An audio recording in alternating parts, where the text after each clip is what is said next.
पति से नफरत करना। एक शादीशुदा लड़की अपनी माँ के पास आई और कहने लगी कि मैं अब अपने पति के साथ 1 मिनट भी नहीं रह सकती। रोज रोज के झगड़ों में परेशान हो गई हूँ। मेरा तो मन करता है कि उसे जान से मार डालूं, लेकिन कानून से डर लगता है कि फिर सारी उम्र मुझे जेल की सज़ा काटनी पड़ेगी।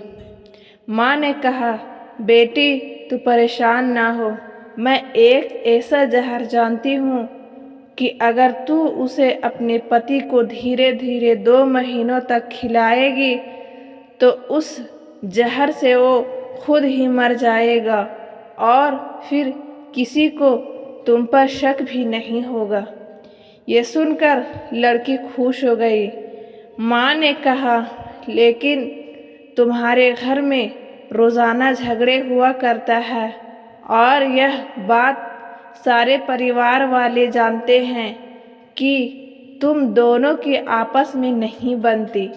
इसलिए अगर तुम चाहती हो कि तुम पर किसी को शक ना हो तो जितने दिनों तक यह जहर तुम अपने पति को दोगी उतने दिनों तक तुम उससे खूब प्यार मोहब्बत से बोलना, उसकी किसी बात का बुरा मत मानना और उस पर शक ना करना, उसके सामने अपनी ख्वाहिशों ना रखना।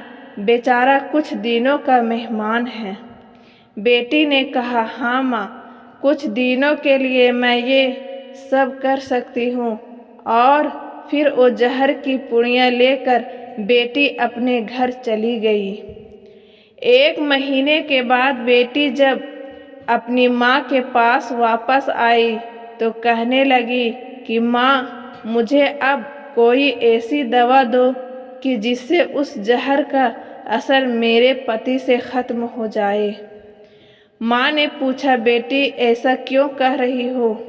बेटी ने बताया कि माँ, जब से मैंने पति को वो जहर देना शुरू किया है तो उनके तो रंग ही बदल गए।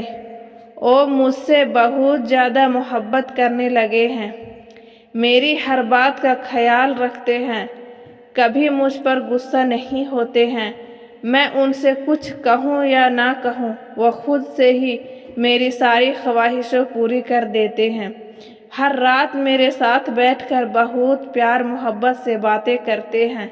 इसलिए मुझे अब सारी ज़िंदगी उन्हीं के साथ रहना है।